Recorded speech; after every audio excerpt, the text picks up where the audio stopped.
title of today's class is The Persian Bear and the Fall of Persia. I know Persians make beer. So, Bear, like bear, B-E-A-R. Dove. Dove. Mm-hmm. So, we're going to start from a pasuk in Sorry, did you ever hear about Egyptian beer? Egyptian beer? No. So, a gentleman, he's a chemist, he's working in Egypt.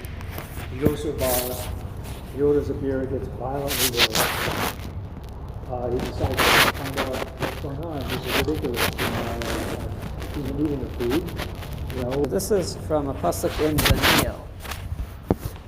The Gemara cites another exposition on this verse. Va'aru cheva achari. And behold, this is in the vision or dream of Daniel. He sees another beast, a second one, similar to a bear. Rabbi Yosef taught the following brisa. This refers to the Persians. The empire of Paras, the Persians, they are compared to a bear, who eat and drink like a bear, and are fat like a bear, and grow hair like a bear, and like a bear are never at rest, meaning that even when a bear is chained, it ceaselessly paces back and forth. So that's why we're comparing this to a bear. Daniel saw a few animals, and each one represented another kingdom.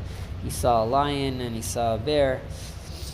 So this is the comparison, the different things about the way they eat and drink and grow hair, and they're never at rest. A related statement: when Reb Ami would see a Persian riding, he would say, "That is a wandering bear." It's, Ainu Duba Naida. Duba Naida. Amar le Rebbe Levi. Rebbe asked Levi, "Show me, that is, describe for me Persians." Levi said to him, "They resemble King David's troops. Just as King David's men were exceptionally mighty, so too were the Persians." So here we're comparing the Persians, their strength, to the army of David, to David's troops. Rebbe asked Levi, "Show me Chabarim." Levi said, "They resemble destructive angels. The Chabarim were people that lived near Persia and were more destructive and violent than the Persians." This comes up also in the Gemara on Shabbos regarding to lighting the Hanukkah candles. That people were afraid to light the candles because of these Chabarim. They wouldn't let anyone light candles other than for their idols. Then Rabbi asked Levi, "Show me Yishmaelites."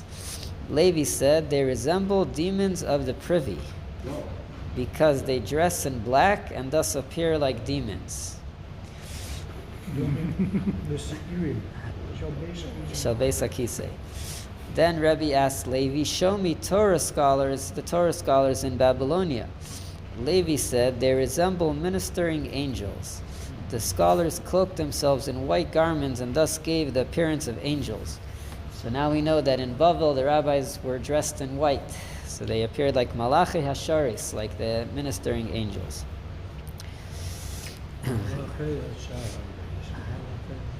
Now, what's interesting that he doesn't just say describe me. It says Har'eni Parsiim. Show me Persians.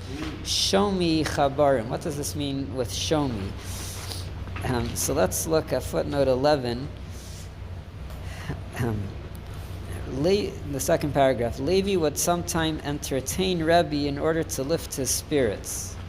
This would explain why Rebbe said to show me the various groups. He was asking Levi to stage a performance that captured the essence of these peoples. So here we find the rabbi acting, performing.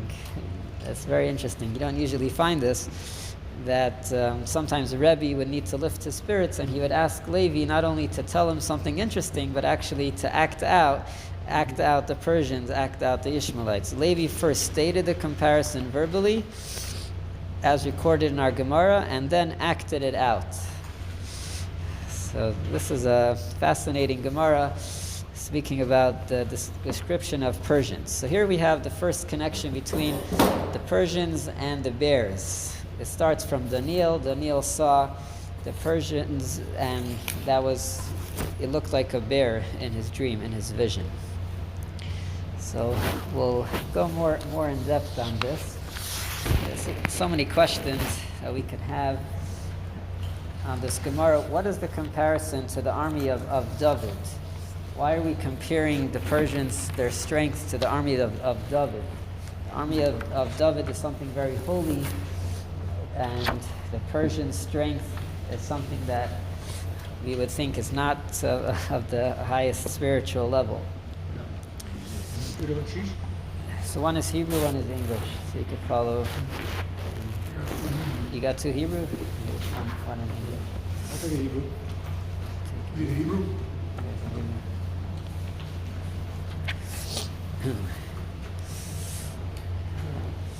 So this is from the Gemara in Bava Metzia, the second paragraph. It says like this: Eliyahu havishchiach b'mesifta de Rebbe. Eliyahu was common to be found in the yeshiva of Rebbe. Yom Achad Reish Yarcha. One day it was Rosh Chodesh. Negale v'lei asa, and he came late. Eliyahu usually came earlier. He showed up late. Amar lei. So Rebbe asked him, "My time on Negale Lamar. Why did he show up late? What caused the delay?" Amar lei. So Eliyahu responded, "Ad ukimna la'Avraham. I had to wake up Avraham, umashina yadei, and wash his hands, umatzle and daven, umagnina lei, and then put him back to sleep." So this is part of Eliyahu Hanavi's job, is to take care of the avos, Avraham, Yitzchak, and Yaakov. V'chein liYitzchak, v'chein liYaakov.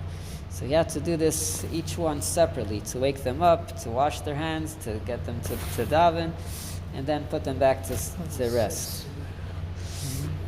Also, same he did to Yitzchak, and same to Yaakov. Who did this? Eliyahu Hanavi. And that's why he showed up late to the yeshiva of Rebbe, because he was busy doing this for the avos. Yeah, the spirit of Eliyahu. Eliyahu Hanavi has the spirit and a body. It depends. Sometimes he comes with the spirit, sometimes he comes in a body. It's a whole discussion. But He regularly came to the... it says here he was regularly present in the yeshiva of Rebbe.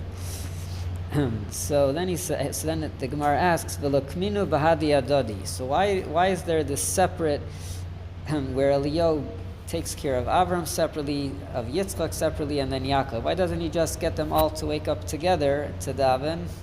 That'll save time. Savri, so he said, we thought, takfi berachmi, that if we have all of the avos together with the joint effort, they would daven with so much kavana, u'maisalei Moshiach b'lo zmane. It would bring Mashiach too early, before the time. Amar lei. So Rebbe asks him, "V'yesh dugmasan ba'olam haza." Is there anyone like who could compare to Avram and Yitzchak and Yaakov in this world? Amar lei, Ika Rebbe Chia uvanav. Rebbe Chia and his children have that same power of Avram, Yitzchak, and Yaakov to bring Mashiach. Gaza Rebbe Tanisa. So Rebbe says, "Oh, we got to do this. We got to bring Mashiach." So Rebbe, he decrees a fast. Achsinu Rebbe Chia uvanav, and he told Rebbe Chia and his sons to come to him. Amar. So he said, "Masha v'ruach." In the middle of Shemon Esrei, he started saying Masha v'ruach. He makes the wind blow. Onashva zika. All of a sudden, the wind started blowing.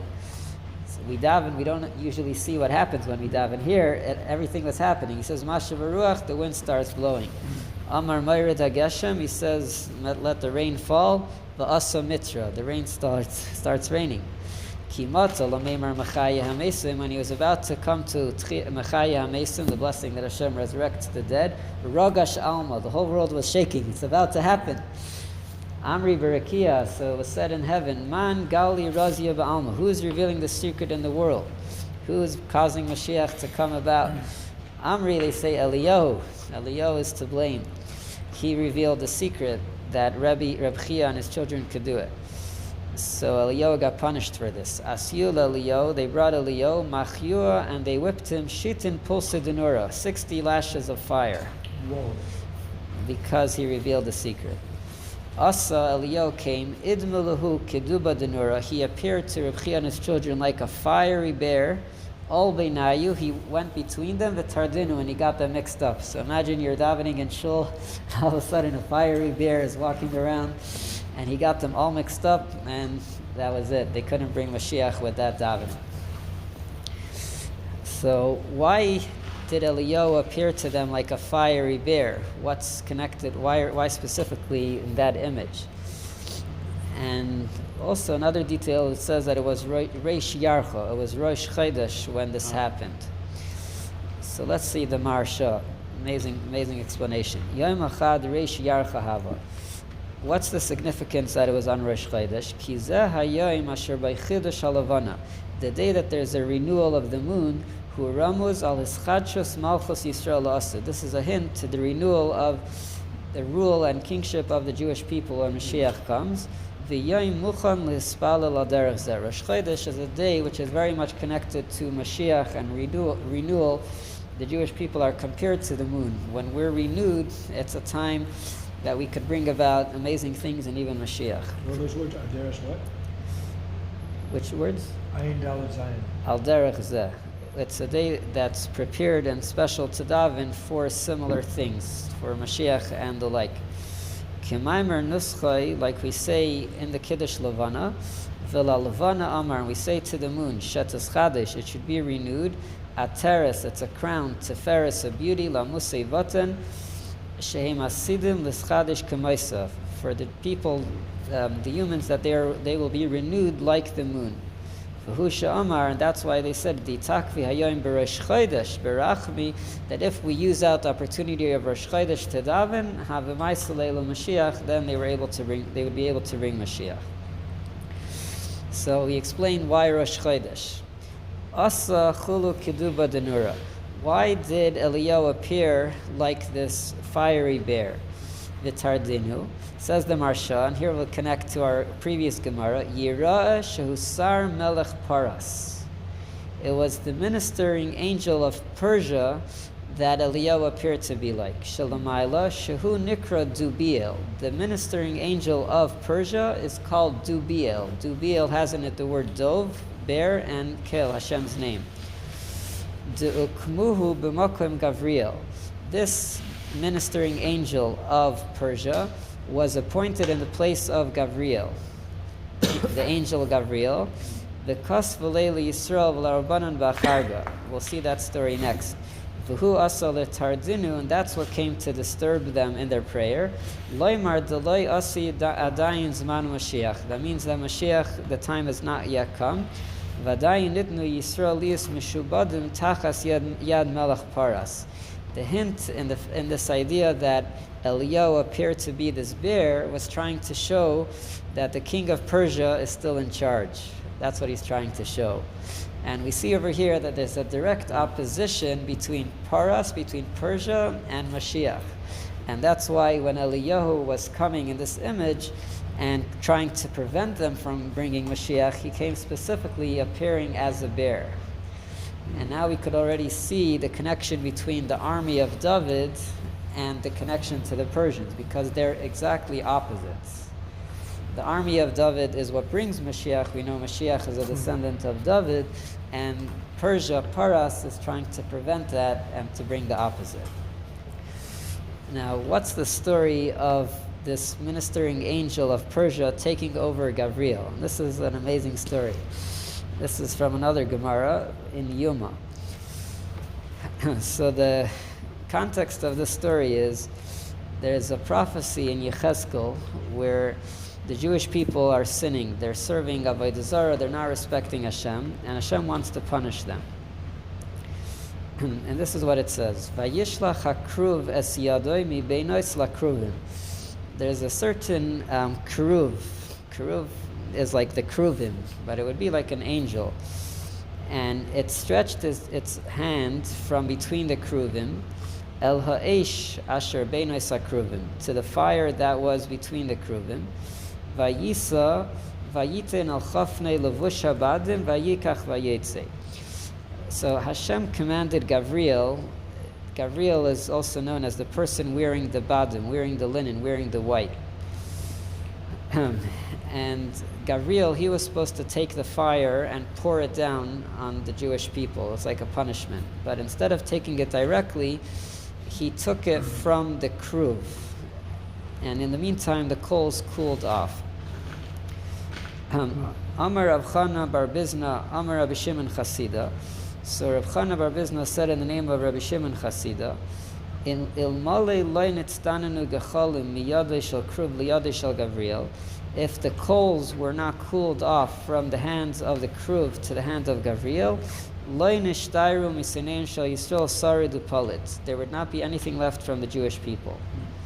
So Gavriel, he intervened by not taking the fire directly from the kruvim, he got it passed from one kruv to his hand. Uksiv v'hinei ha'ish levush habadim asher hakesas b'masnav meishiv davar lemer asisi kasher tzivisani. So the person wearing the white, he returns and he says, I have done what I was commanded to. Amar Rabbi Yochanan, ba'isai shah hitziu leGavriel me'acheri apargod. And that moment, they took out Gavriel from behind the curtain, and they gave him again lashes, like we mentioned before, shitin pulsa denora, again 60 lashes of fire.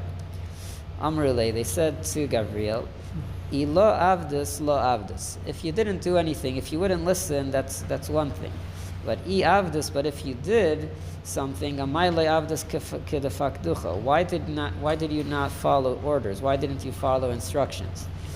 If you didn't take the coals, that's one thing. But if you took them, but not directly, so that's going against the order, going against the command.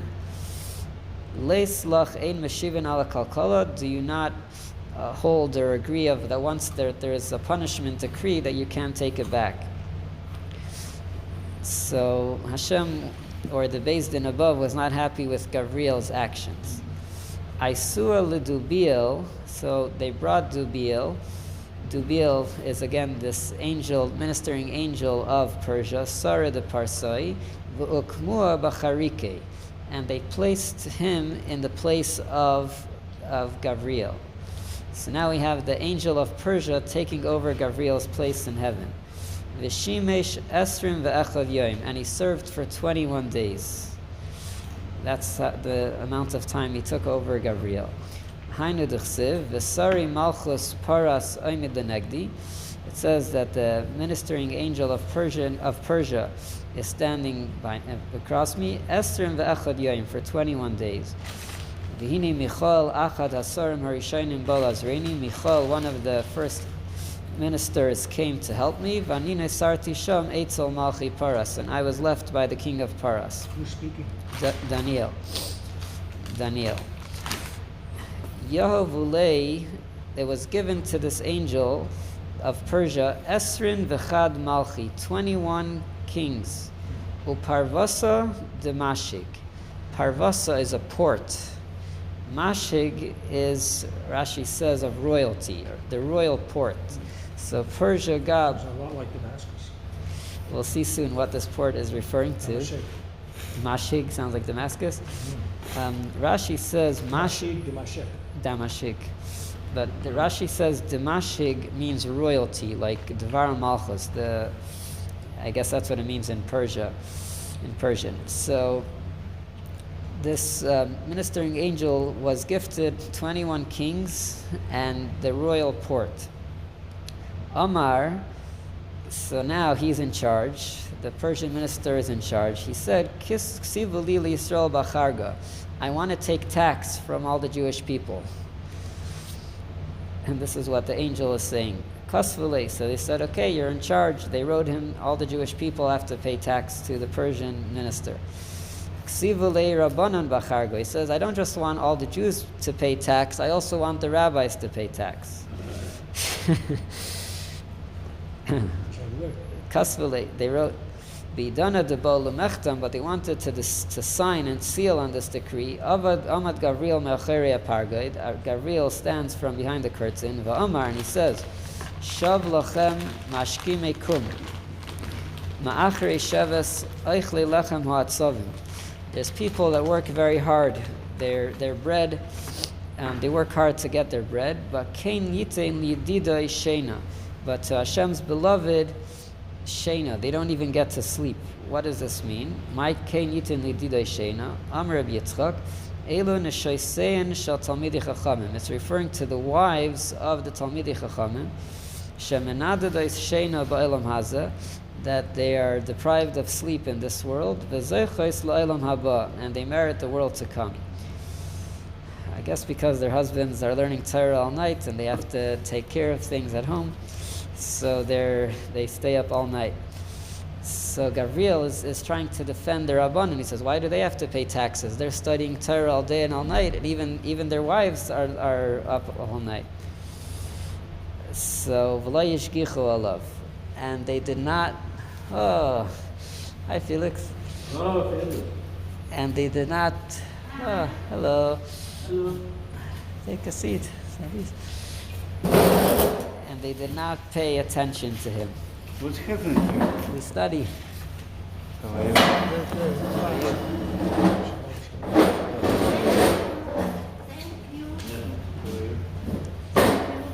What's happening? What's your study? Here, you take paper, please. Study. You can listen. You can listen.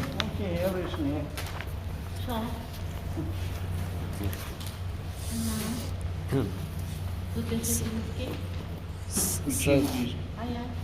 So we compared Persia to a bear, and we're talking about how the angel of Persia, the bear, is competing with the angel Gabriel of Israel, and because of Gabriel's disobedience, he takes his place there. So Persia takes over. Persia's angel takes over a position of Israel's angel for a little while. So now, I think it's all political metaphor. yes, it is. We'll see. It's everything over here is talking about the spiritual energy of the different nations. When we speak about their ministering angel, it means their spiritual power that they have. Someone once explained this, and I'm just going to interrupt quickly. If someone said to you, the eagle and the bulldog are going to fight the bear, today you would know that meant that Britain and the United States are going to fight Russia. Russia? Russian bear. Dog fighting a bear. Bear is big. Yes. The dog is small. The eagle and the bulldog. Well, I'm just saying, the bulldog is the national animal of England, the United Kingdom. Oh. The eagle is the national animal of America. Yeah. And the bear is the national animal of Russia. So if I say the eagle and the bulldog are going to fight the bear, what I mean is America, the eagle, and the bulldog, the United Kingdom, are going to fight Russia, the bear. So this sounds a lot like, that's why I thought the Moshiach might be a real place. Mm-hmm. But over here we're seeing that You want to say what, I'm sorry. You want to say what America don't have a bear, it's only Russia have a bear, yeah? America has bears, but the national bird, the national symbol, like on the dollar bill, is an eagle. like a symbol Yeah. of the country. Pure symbol. Yeah. So here we're saying that the symbol of Persia is a bear. So let's continue in the story over here. So Gabriel is kicked out of his place for 21 days, and the angel of Persia comes in charge. And now he wants to take tax from all the Jewish people and even from the rabbis. And now Gabriel sticks in and he says, hey, that's not fair. These rabbis are learning Torah all day and all night. You can't take taxes from them. But nobody was listening to him. So what happens? Amar lefanav, Rebbeinu Shalom, im yiyu kol chachmei umas ha'olam bekaf ma'iznayim, v'Daniel ish chamudos bekaf shniya, lo machrias kulam.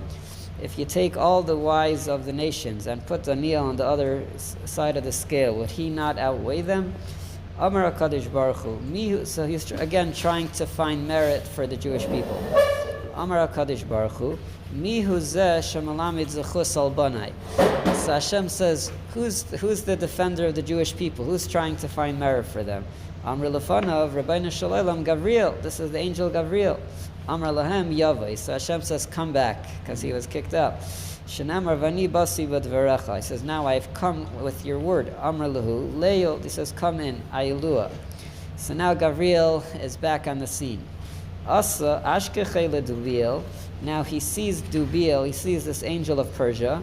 Dinakat leili garti biyadi. He has the letter in his hand saying that all the Jewish people have to pay tax.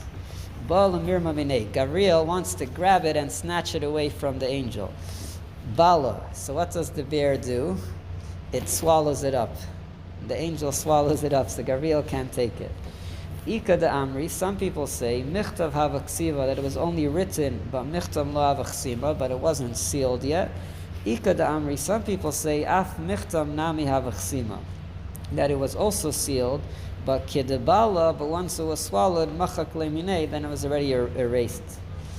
Hainu, this is the reason, the Gemara concludes, de b'malchusa de paras, that in the Persian kingdom, Ika de yav kraga, there are some people that pay tax, Ika de la yav kraga, some people don't pay tax. This comes all from the story of the ministering angel, because he was about to have it sealed, but Gabriel tried to take it away, but then the angel swallowed it up. So it got stuck in the middle. So some people pay tax, some people don't pay tax in Persia. You're not taxing, you need to pay everybody, not only somebody pays, somebody no. In Persia, this is different. Maybe in America, everyone pays taxes, but in Persia, not everyone the same. Sounds like he's trying to find a spiritual reason why taxes are so unfair in Persia. Possibly, yeah. Now, there's a few interesting things here. Why 21 days? What is this? What is the meaning and significance of the 21 days that Gabriel was kicked out of his position, and the angel of Persia was taking his place? So, on the next place, where it says Marsha, V'ukmei b'charike oimid lenegdi chaf aleph yom. So it says 21 days. Lenegdi k'may b'mkoimi. It means in its place, ay mineged, or maybe the opposite, or a cross. V'inyan chaf aleph yom, yesh lechaven ki atzara shal seina Yisrael b'mispar chaf aleph yom. How many days are there in the 3 weeks that we know is a mourning period for the Jewish people? 21 days. So that's why it's specifically the amount of 21 days that this angel of Persia took over Gabriel. 3 weeks before Tisha B'Av. The 3 weeks from 17th of Tammuz till Tisha B'Av. K'maisha kasav mako shakid aniraya shegidulay chaf aleph yom kishir ayamim shebein yud zayin b'Tammuz le Tisha B'Av. The 21 days between the 17th of Tammuz to Tisha B'Av. Now we mentioned the port of Mashig or Mashmehig. So Ben Yehoyada, it says like this: Yav lei esrim v'chad malachi uparvasa de Mashmehig, and the port of Mashmehig.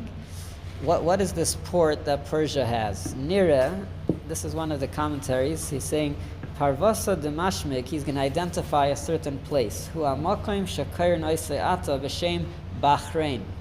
What is this place? Bahrain. Right? Bahrain. This is a place, and this commentary, the Ben Ish Chai, is saying that this port that was given to Persia is Bahrain, which is close to the Persian area. Shemisham maitzim min ayam hamargalius. From there they take out pearls. Shakairin lulu. This is in Arabic. Lulu. Va'ata malchus. The pearls are called lulu in Arabic. Yes. Va'ata malchus paras tayenes shezeh makim shalah. Now the Persian kingdom claims that Bahrain belongs to it. We know that there is a lot of politics regarding Bahrain. What does it belong to? Umalchus Togarma, and Turkey claims tayenes hamakim shalah, claims that it belongs to its kingdom. Turkey's a long way away. V'lo nishtavu b'neihem. They weren't able to come to agreement. V'nishar hamakim biyad v'baylim sheyoshvim bay. And now it's basically in the hands of the owners. I think he says in another place, the Shias that controlled it. Shias? Yes. Where does it say Shias? It doesn't say it here, but he says it in a different place. So Persia and Turkey don't really have control over it either way. But he identifies a place, and he says that this port of Mashig is referring to Bahrain, which is it's on the port, and there's pearls that people take from there. It's a very special place to get pearls from there. And now he adds another note: V'da da'ata malchus paras shove b'das malchus togarma. The Ben Yehoyada says that the kingdom of Persia and Turkey are in the same religion now. They're not two different religions. Same religion. Abel mikoidem haisa malchus paras oivdi avodah zara. Before they used to serve idols, but now they're the same. It's both Islamic. The imkoza nishar shem paras al malchus ahi. Still, the name of Paras Persia, they still claim that name, that they descend from Paras, from Persia. I would just say something interesting that maybe it might be connected to the Strait of Hormuz, might be connected to the port over there in Persia, where they have a lot of oil and a lot of things over there. This might be one of the things that was given to the ministering angel of Persia. So here again we see this Persian bear coming back, taking Gabriel's place and causing trouble with the 3 weeks and the 9 days, which is again opposite of what David is and what Moshiach is.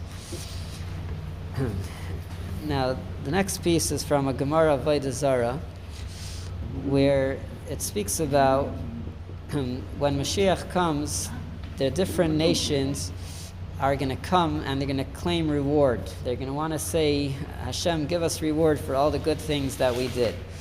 So first, the kingdom of Rome will come and say that we deserve a lot. Then comes Persia. The next piece, V'nichnasa malchus paras achareha. Then Persia comes next. So why first Rome and then Persia? My time, Dahachashiva Basra. Because in Daniel, it first mentions the first animal, then the next one is Persia. Uminolan.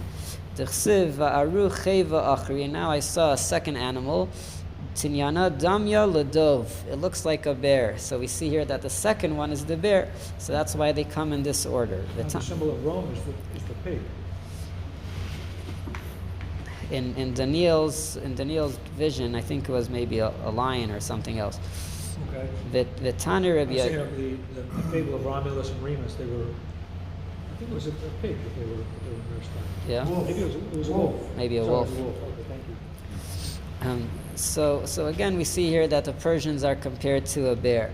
So then they say, Amar lama Kadosh Baruch Hu, b'maya saktem. Hashem says, what good did you do? What were you busy with? Amar lefanav, Rabbeinu Shalom. They say, Harbe gesharim gasharnu. We made a lot of bridges. Harbe krachim kavashnu. We conquered many cities. Who said this, Rome? This is Persia. Rome also said that, but they said we deserve credit for that. Harbe milchamais asinu. We did a lot of war. V'kulam lo yasinu ela b'shvil Yisrael. We did this all for the Jewish people. Why? Kadesh yisasku b'Torah, that they should be able to study Torah better. That's why we got into all these wars and we built up such a beautiful city. Amar lama Kadosh Baruch Hu. Hashem says to them, Kol masha asisem l'tzerech atzmachem asisem. Don't say you did it for the Jews, you did it for yourself. Tikantem gesharim, you made bridges. Litzel mehem meches, you want to take tolls, you want to take tax. Krachim, you conquered cities. Lasis behem angaria, it's also for your benefit. Milchamais, you claim that you made wars. Ani asisi, I do the wars. Shenemar Hashem ish milchama, I am the one who make wars. Klum yesh bachem magid zos. Is there any one of you that could claim credit for Torah study? Shenemar mi bachem yagid zos. Did you encourage Torah study? This connects to last week's class. We spoke about that in Persia there was not a lot of Torah study. Ve'ein zois ela Torah. We know that zois is referring to Torah. Shnemar v'zois ha-Torah asher sam Moshe. Miyad yatzu melfanav b'pachei nefesh. They walk out in embarrassment. So they don't have what to say. So we have here the two nations. We have Rome and Persia coming to claim credit, and they both leave empty-handed. My time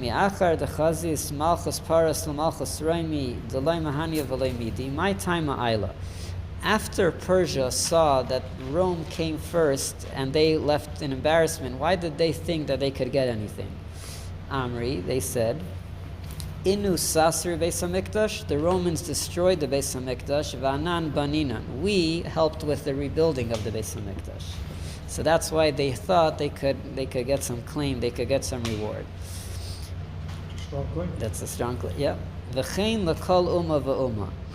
And the same applies to every nation. It means all the nations are going to follow and come and say that they want some reward. The Gemara asks, if the other nations saw the first that came and they didn't help anything, my time Aili, why would they come? Do you think you're better than Rome and Persia? Savri Hanach Ishtavdu B'Hobi Yisrael. They say that Rome and Persia, they made the Jewish people serve them, gave them a hard time. Banan Leishibadnu B'Yisrael. We were nice to the Jews. So that's why they think that they might be better and deserve more. Maishna Hani da Chashivi, Umaishna Hani Deloi Chashivi Lehu. Why does the Torah, why does the Gemara only record what Rome and Persia said and not what the other nations said? The Gemara answers something fascinating. Mishum dahanach mashchi b'malchusayu ad asi Mashiach. Because it is these two kingdoms of Rome and Persia that their reign will extend until the time of Mashiach. It's these two. That's why the Gemara lists them specifically, Rome and Persia. So this is a very interesting Gemara. We see here these two nations are coming, Persia and Rome, both trying to claim that they deserve reward. And the Gemara is going in order. First comes Rome, then comes Persia. Why? Because in the dream of Daniel, Persia is the bear that comes after. Now, Tosfos is really going to blow us away. So, Tosfos explains on this Gemara, Va'aru cheva achrei tinyana dam yeladayv. Ve'im taimar. Adarabba. Malchus bavel adifa shenim shalala ari. Tosfos asks, isn't the kingdom of Bavel stronger than Persia? Because Bavel is compared to a lion. T'chsiv Allah aryeh misayvchay. V'hari melech b'chayis. The lion is the king of the animals. So why are we speaking about the bear? We should be speaking about the lion.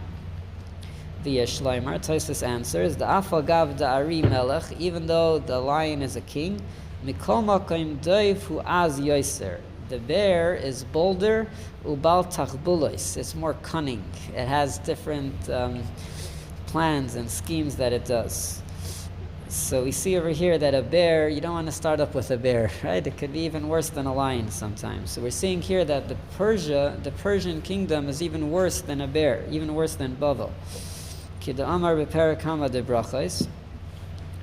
Gabetzares ha'achroinos meshakchos ha'achroinos. Sometimes the later problems, the later tsaros, make you forget about the first problems. Hiniach ma'isa ari. I'm sorry, my phone was interrupted. Would you repeat what you were saying? So he brings a proof. How do we see that the bear could be worse than a lion? He brings from a Gemara in Brachos that a later tzara, a later problem, could make you forget of an earlier problem. And what's the analogy that they used? Hiniach ma'isa ari. They forgot the story of the lion, v'siper ma'isa doiv, and spoke about the story of the bear. So that's one answer. That really a bear, it could be worse in a way than a lion. Rabbi Yitzchak mefarish. Rabbi Yitzchak explains, "De Bavel loy nimshala la'ari ella b'shah shahaisa mishalas b'kol ha'olam." Rabbi Yitzchak says that when is Babylonia compared to a lion? That's only when they were in control. Va'ata hi mamlacha shvela. Now it's a very low kingdom. They don't have too much power. Which one doesn't? Bavel. Aval paras Persia. Gam ata hi chashuva acharoimi. Tosfos says here a very powerful line.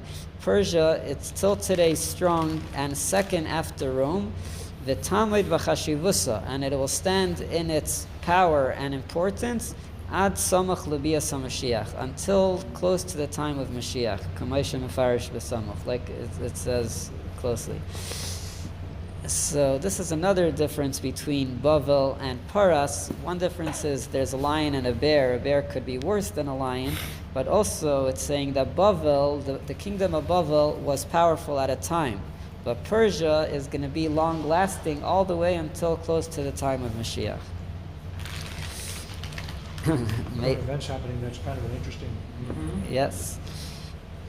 Then Tosfos highlights another thing. they said, why does Persia think that they have a claim? They said, because we are building the Beis HaMikdash. The Gemara says the present tense, Anan Baninan, we are building. So Taisvus says, why don't they say we have built? What does it mean we are building? Anan Baninan. And says Taisvus, Hadalai Ka'amri Shabanu Beis HaMikdash Kishashal Mehen Bama Asaktem. Why did they not say that we have built the Beis HaMikdash? Because then only that generation would take the credit. But Hashem was asking in every generation, what credit do you have? So they want to say that we are constantly building the Beis HaMikdash. We always have that credit. It's not just something that we had in the past. Now, the Gemara mentioned that only 2 of the kingdoms did the Gemara list, which is Persia and Rome. So which ones did they not list? It says Taisvus, Maishna Hani Delaika Chashiv, Pirush, Bavel v'Yavan. The 2 that they did not include in the list was Bavel and Yavan, which is Greece. Shehem Arba Malchiyos Shenishtabdu B'Yisrael. The 4 kingdoms we know are Bavel, Yavan, Paras, and Rome, and Raimi. The Gemara is not asking why it did not list all the 70 nations. It's specifically out of the 4, why does it only mention 2 out of the 4? And now, what was the answer of the Gemara? Why only those 2? Because Mashcha Malchusayu ad Asu Mashiach. Those 2 kingdoms will last until Mashiach comes. Now, Taisus asks a question. V'hadam rinan asida paras shetipol biyad Raimi. It's taught elsewhere that Persia will fall in the hands of Rome. In Rome, the answer is Hainu samuch lebias haMashiach. That is close to the time of Mashiach. Kidam rinan asida malchus Raimi shetifshait al kol ha'olam tisha chadashim. It says that before Mashiach comes, Rome will rule over the world for 9 months. But before that, Persia will fall in the hands of Rome. I guess it won't be in 6 week war. I'm just reading what the Gemara says. You can make your own conclusions. So, what is this about the fall of Persia? So let's see on the next piece. But we see over here that Persia and Rome, these are the last 2 that are going to be here before Mashiach comes, and one is going to fall in the hands of the other before the other one takes over. So, the last page over here. This is a Gemara of Yuma. Amarav, Asida Paras Shetipol Biyad Raimi. The Gemara says that in the future, Persia is going to fall in the hands of Rome. It's powerful. Amar Le Rav Kana Rav Asi Le Rav. So he asks a question. Benuye biyad sesure. Does it make sense that the ones who built the Beis HaMikdash should fall in the hands of the ones who destroyed the Beis HaMikdash? Because we know the Romans were the ones who destroyed the Beis HaMikdash, and the Persians built the Beis HaMikdash. So why would the Persians fall in the hand of the Romans? It should be the other way around. Amr lahu in. He says, I agree. You have a good point. But Gzeras Melachi, this is a decree of Hashem, we can't explain it. This is the way it's going to be. That's one answer. Ika da Amri, some people say, Inu nami hakasasri beiknishta. You think the Persians are so good, they only build, they also destroy the shul. They're also destroyed. Tanya nami hachi, we also learned this in another place. Asida paras shetipol biyad Raimi. It says that in the future, the empire of Persia will fall in the hands of Rome. Chada, first of all, the Sasri Beiknishta, because they destroyed a shul. Va'id, and another reason is Gzeras Melachu. This is just the decree of Hashem, Sheyiplu Bainin Biyad Saisrim, that the ones who build will fall in the hands of the one who destroyed.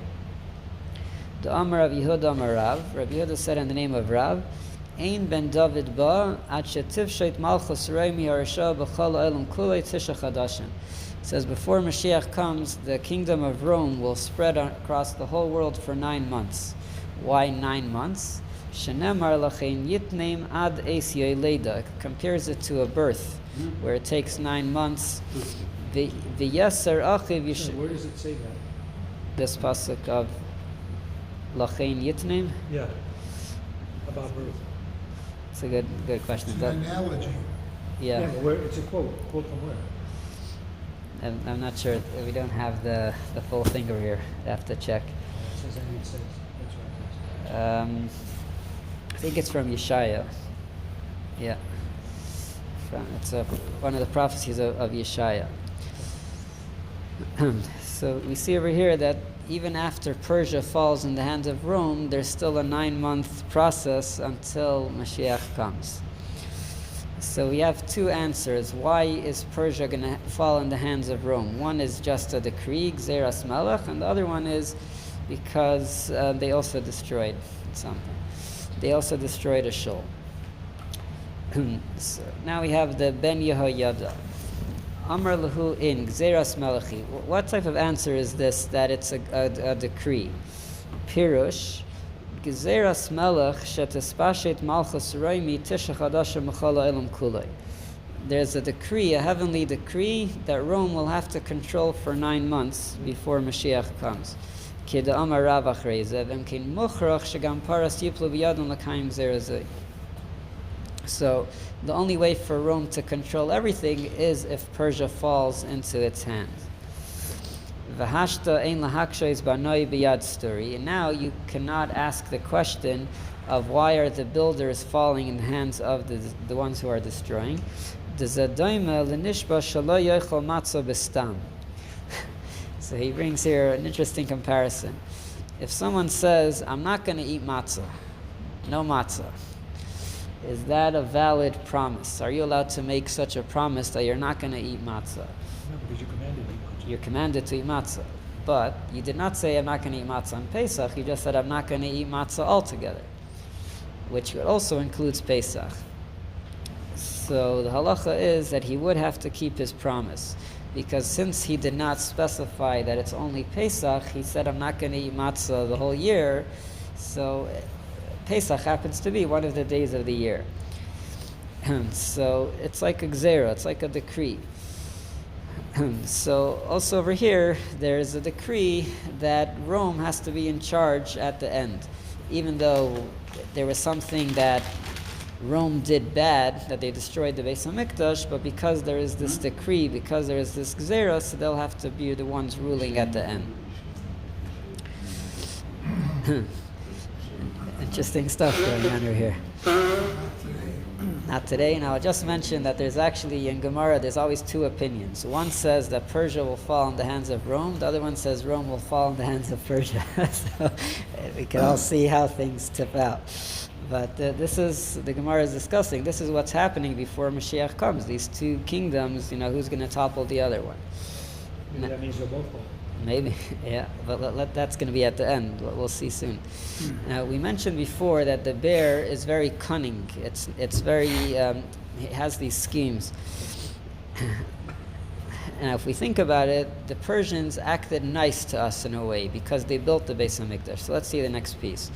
Gzeras melechi sheyiplu beinim biyad seisru.